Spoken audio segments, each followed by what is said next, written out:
Bonjour, c'est Nicolas du site utilisersonmac.com. Bienvenue dans mon défi du mois, 15 jours pour utiliser votre Mac plus rapidement. Je réalise pour cela une vidéo par jour sur le Finder et ce qu'il y a autour. Si vous n'avez pas vu la première vidéo de cette série, allez la voir tout de suite. Le but est de visionner ces 15 vidéos dans l'ordre, c'est important. Je rajoute le lien vers la première en haut à droite de cet écran, ainsi que dans la description de la vidéo actuelle. Et pour ne pas louper une seule de ces vidéos, abonnez-vous à la newsletter de mon site, lien également en haut à droite ainsi que dans la description de cette vidéo. C'est parti pour la 8e vidéo de cette série. Nous allons parler aujourd'hui du bureau de votre Mac. Et mine de rien, j'ai 2-3 choses à vous dire dessus. Pour commencer, ce bureau est géré comme un dossier quelconque de votre Mac. Je le précise car si vous mettez énormément de documents dessus, alors, ce n'est pas du tout mon habitude, mais je sais que cela se fait souvent. Eh bien, plutôt que de passer du temps à essayer de trouver le bon dossier ou le bon document, je vous invite plutôt à aller dans le dossier bureau. Ce dossier bureau est celui de l'utilisateur en cours, donc il est dans Macintosh HD, utilisateur, pour cette démo dans le dossier Utiliser son Mac, puisque c'est le nom de ma session, et le voici. Alors, c'est un peu long, certes, mais il y a évidemment beaucoup plus simple. Regardez, il est ici, dans la barre latérale. Alors, sauf si vous l'avez supprimé de cette dernière. Dans ce cas-là, si vous stockez beaucoup de fichiers, beaucoup de documents dessus, remettez-le dans la barre latérale de votre Finder. Bon, dans mon cas, je ne me sers jamais du raccourci bureau de cette barre latérale, donc je l'enlève. Mais pourquoi je ne me sers pas de ce raccourci bureau de la barre latérale? Eh bien, pour plusieurs raisons. Déjà, je ne stocke pas beaucoup de documents sur mon bureau. C'est une très vieille habitude de ma part et j'aurais tendance à vous conseiller de faire comme moi puisque je trouve plus sain d'avoir une arborescence moins éclatée. Vous avez certainement des fichiers dans les dossiers documents, images et musique, donc pourquoi en rajouter encore ailleurs? Mais bon, chacun ses habitudes. Ce que je peux néanmoins vous conseiller, c'est de vous demander pourquoi vous mettez beaucoup de fichiers sur le bureau, si c'est votre cas. Et si vous ne trouvez pas au moins une bonne raison, mettez-les plutôt dans le dossier documents. Mais comme je vous l'ai dit, ce n'est pas la seule raison qui me pousse à ne pas utiliser le raccourci du bureau dans la barre latérale du Finder. La principale, c'est qu'Apple, depuis plusieurs années, propose une option intéressante aux utilisateurs qui stockent beaucoup de documents sur le bureau. Et cette option ne passe pas par le Finder, mais directement par le bureau. Il est effectivement possible d'organiser ce dernier en piles. J'en ai déjà parlé il y a plusieurs années. Mais cela me semble une bonne idée de le rappeler. À partir de là, si vous l'organisez en pile, les captures d'écran seront dans les dossiers du même nom, les documents PDF également, les images ensemble, etc., etc. Alors évidemment, si vous avez plein de dossiers directement sur le bureau, ça ne va pas changer grand-chose, puisque les dossiers restent au même endroit. Cette organisation en pile est dédiée aux fichiers qui sont à la racine du dossier bureau. Et c'est donc là, si vous avez beaucoup de dossiers sur le bureau, que le raccourci de la barre latérale me semble la bonne option.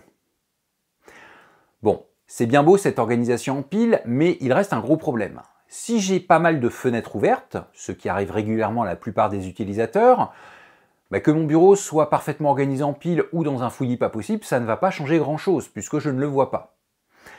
En fait, si. Vous vous doutez bien qu'Apple a prévu le coup. Il y a de base une touche du clavier qui est dédiée à masquer toutes les fenêtres pour voir directement le bureau. C'est la touche F11. Alors attention, quand je dis F11, ne vous précipitez pas sur votre clavier pour taper sur cette touche. De base, cette touche n'est pas F11, mais celle qui permet de baisser le son. Pour passer sur les touches de fonction, en l'occurrence ici la touche F11, il faut d'abord laisser presser la touche de fonction, justement, la touche FN. Et lorsqu'elle est pressée, là, vous allez pouvoir appuyer sur F11. Démonstration. J'accède au bureau immédiatement. Alors, il n'y a pas que cette touche que vous allez pouvoir utiliser. Selon vos besoins et vos habitudes, il y aura peut-être plus simple. Un passage dans les réglages système du menu pomme, puis Bureau et Doc va vous ouvrir d'autres perspectives. En cliquant sur le bouton Raccourci qui est tout en bas, vous allez pouvoir choisir comment afficher le bureau. Ça, c'est la touche par défaut dont je vous ai parlé, mais bon, vous pouvez la modifier. Autre solution, les coins actifs. J'ai déjà expliqué ce que c'est dans une vidéo récente, mais pour ceux qui auraient loupé cette vidéo, je le redis, c'est tout simplement la possibilité d'associer à un coin de votre écran une action. Ici, si je décide de mettre en bas à droite Bureau, et bien une fois que c'est validé, en jetant mon curseur en bas à droite de mon bureau, le bureau s'affiche. Et en le rejetant en bas à droite, toutes mes fenêtres reviennent. En plus de ces coins actifs, vous avez ma méthode préférée, utiliser le trackpad. Écarter 4 doigts permet de tout masquer. Et rapprocher les 4 doigts remet tout. Cette méthode est précisée dans les réglages système du trackpad, plus précisément dans l'onglet gestes supplémentaires. Bon, vous avez évidemment aussi la souris. Vous pouvez très bien dans les réglages système de la souris affecter à l'un de ces boutons cette option bureau.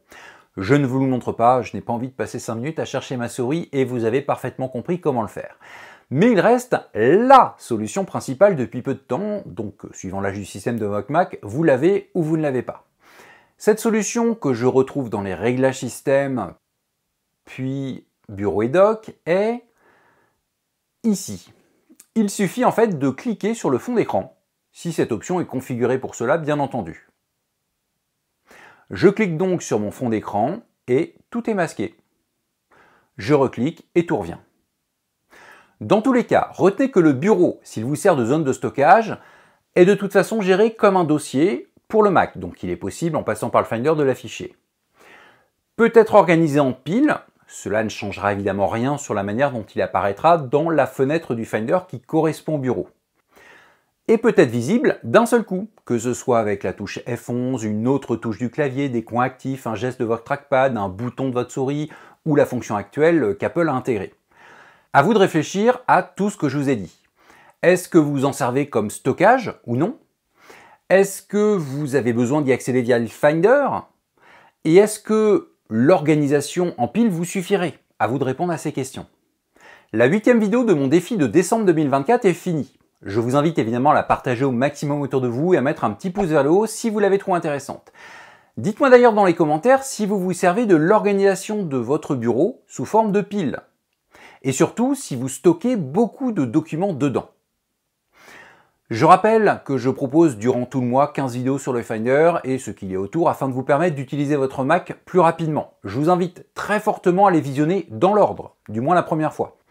Et pour ne pas en louper une seule, abonnez-vous à ma chaîne YouTube, à la newsletter de mon site et suivez-moi sur les réseaux sociaux. Je vous donne rendez-vous demain à 18 h pour la prochaine vidéo.